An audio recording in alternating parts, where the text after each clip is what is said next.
না ছিল আসমান, না ছিল জমিন, না ছিল আলো, না ছিল অন্ধকার, না ছিল মানুষ, না ছিল ফেরেশতা, ছিল না সময়, না ছিল স্থান, ছিল এক চরম শূন্যতা, এক অদৃশ্য নীরবতা।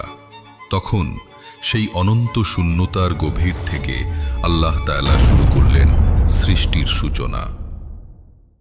তিনি সৃষ্টি করলেন এমন সব মহান জিনিস যেগুলো হয়ে উঠল গোটা বিশ্বজগতের ভিত্তি। আর সেই সৃষ্টির ভেতর লুকিয়ে গেল চিরকালের রহস্য, নিয়তি আর আল্লাহর অপরিসীম জ্ঞান। রাসূলুল্লাহ সাল্লাল্লাহু আলাইহি ওয়াসাল্লাম বলেছেন, সর্বপ্রথম আল্লাহ সৃষ্টি করেছেন কলম। তিনি তাকে আদেশ দিলেন, লিখো। কলম জিজ্ঞেস করল, হে প্রভু, আমি কি লিখব? আল্লাহ বললেন, যা কিছু ঘটবে কিয়ামত পর্যন্ত সব লিখে ফেলো। তখন থেকেই শুরু হলো তাকদীরের লিখন। প্রতিটি মানুষের জন্ম থেকে মৃত্যু, প্রতিটি ঘটনা, প্রতিটি সুখ দুঃখ, প্রতিটি কথা, সব কিছু সেই কলম লিখে ফেলল। কিন্তু প্রশ্ন আসতে পারে, কেন আল্লাহ প্রথমে কলম সৃষ্টি করলেন? কারণ হল, এক, আল্লাহর পরিপূর্ণ জ্ঞান ও কুদরতের প্রমাণ। তিনি আমাদের জানাতে চান যে কোনো কিছুই আকস্মিক নয়। পৃথিবীতে যা ঘটে সবই তার পূর্ব নির্ধারিত জ্ঞানের অন্তর্ভুক্ত। দুই, তাকদীর প্রতিষ্ঠা করা। ইসলামের অন্যতম মূল আকীদা হল তাকদীর। আল্লাহ কলমকে সৃষ্টি করলেন যেন তা লিখে রাখে সবকিছু। এতে প্রমাণিত হয় আল্লাহর ইলম, জ্ঞান সীমাহীন এবং নিশ্চিত। তিন, আমাদের দায়িত্বের স্মরণ করানো। যদিও সবকিছু লেখা আছে, তবে আল্লাহ আমাদের ইচ্ছা শক্তি দিয়েছেন। তাই আমাদের কাজ করতে হবে, ভালো বা মন্দ বেছে নেওয়া আমাদের হাতে। লেখা হয়েছে, কিন্তু জবাবদিহিও আমাদের করতে হবে। ভাবুন তো, আজ আপনি যে কথা বলছেন, যে শ্বাস নিচ্ছেন, যে সিদ্ধান্ত নিচ্ছেন, সব সেই কলম লিখে ফেলেছিল কিয়ামতের বহু আগে। এটাই আমাদের শেখায়, আমরা ক্ষুদ্র, আল্লাহ মহান। আমাদের জীবন কোনো কাকতালীয় ব্যাপার নয়, বরং আল্লাহর পরিকল্পনার অংশ। আর এজন্যই আমাদের উচিত তার আনুগত্যে জীবন কাটানো। এরপর আল্লাহ সৃষ্টি করলেন তার মহান আরশ। কুরআনে বর্ণিত আছে, আল্লাহর আরশ ছিল পানির ওপর। সেই আরশ এতই বিশাল যে গোটা সৃষ্টিজগৎ মিলেও তার তুলনা হয় না। হাদিসে এসেছে, আরশ বহন করছে 4 জন ফেরেশতা, আর কিয়ামতের দিন এদের সংখ্যা হবে 8। এরা প্রত্যেকে এতই মহান ও শক্তিশালী যে মানুষের কল্পনারও বাইরে।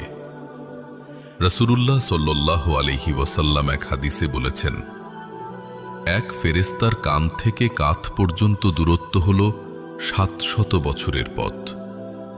এত বিশালাকার ফেরেশতা কেবল আরশ বহনের কাজে নিয়োজিত। এরপর সৃষ্টি হল কুরসি। আল্লাহ বলেন, তার কুরসি আসমান ও জমিনকে পরিব্যাপ্ত করেছে। অর্থাৎ আমাদের চোখে যে আকাশ ও পৃথিবী, সবকিছুই আল্লাহর কুরসির ভেতরে ক্ষুদ্রাতি ক্ষুদ্র।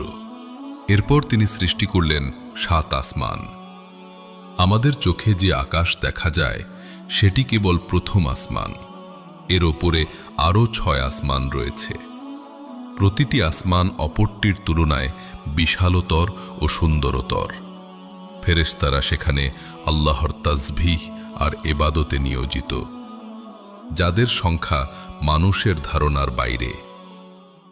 আরশের চারপাশে অগণিত ফেরেশতা থাকে।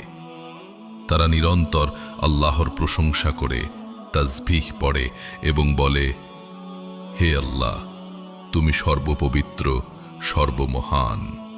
এইভাবে আরশ, কুরসি ও 7 আসমান সব মিলিয়ে প্রকাশ পায় আল্লাহর সৃষ্টির মহিমা ও অসীম শক্তি। আল্লাহ সৃষ্টি করলেন জান্নাত, যা হলো চিরন্তন সুখ ও প্রশান্তির স্থান। আল্লাহ কেন জান্নাত বানালেন?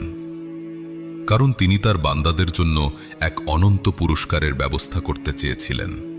কোরআনে আল্লাহ বলেন, যারা ঈমান এনেছে এবং সৎকর্ম করেছে তাদের জন্য রয়েছে জান্নাত, যেখানে প্রবাহিত হবে নদীসমূহ। তারা সেখানে চিরকাল থাকবে। এই জান্নাতে রয়েছে 4 ধরনের নদী: দুধ, মধু, পরিষ্কার পানি এবং সুস্বাদু পানীয়র নদী। এখানে রয়েছে প্রাসাদ ও অট্টালিকা, যা তৈরি হয়েছে সোনার ইট, রূপার ইট এবং মুক্তার খুঁটি দিয়ে।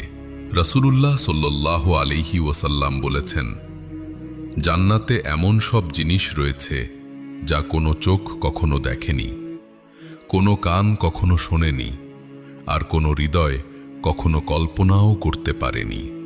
জান্নাত কেবল ভৌত সুখের স্থান নয়, এখানে রয়েছে চিরন্তন নিরাপত্তা, শান্তি এবং আল্লাহর সন্তুষ্টি, যেখানে নেই দুঃখ, নেই মৃত্যু, নেই ভয়, নেই ক্লান্তি। এবং আল্লাহর রহমতে প্রতিটি নেক বান্দার জন্য জান্নাতে প্রস্তুত হচ্ছে আলাদা আলাদা জায়গা। ফেরেশতারা আজও তৈরি করছে সেই প্রাসাদ, সেই বাগান, সেই সুস্বাদু ফল আর অমর জীবন। সুতরাং জান্নাত হল আল্লাহর পক্ষ থেকে সেই মহান প্রতিশ্রুতি, যা তিনি বান্দাদের দিয়েছেন পুরস্কার ও রহমত হিসেবে। আল্লাহ পাশাপাশি সৃষ্টি করলেন জাহান্নাম, এক ভয়ঙ্কর স্থান, শাস্তির আবাস। এটি তৈরি করা হয়েছে কাফের ও গুনাহগারদের জন্য, যারা আল্লাহকে অমান্য করেছে, সত্যকে অস্বীকার করেছে আর তার নিষেধ অমান্য করে জীবন কাটিয়েছে। রাসূলুল্লাহ সাল্লাল্লাহু আলাইহি ওয়াসাল্লাম বলেছেন, জাহান্নামের আগুন তোমাদের এই দুনিয়ার আগুনের চেয়ে 70 গুণ বেশি তীব্র। জাহান্নামের আগুন এতই প্রবল যে যদি 1 ফোঁটা আগুন দুনিয়ায় এসে পড়ত, তবে পৃথিবীর পাহাড় পর্বত পর্যন্ত গলে যেত। জাহান্নামের ভেতরে কি আছে? সেখানে আছে ফুটন্ত পানি, যা পান করতে বাধ্য করা হবে অবাধ্য মানুষদের। আছে উত্তপ্ত বাতাস, যা হাড় পর্যন্ত জ্বালিয়ে দেবে। আছে লোহার শিকল ও শৃঙ্খল, যেগুলো দিয়ে গুনাহগারদের টেনে নিয়ে যাওয়া হবে।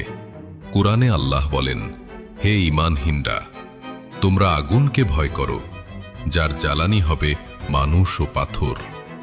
ফেরেশতারা যারা জাহান্নাম পাহারা দেয়, তারা অত্যন্ত কঠোর।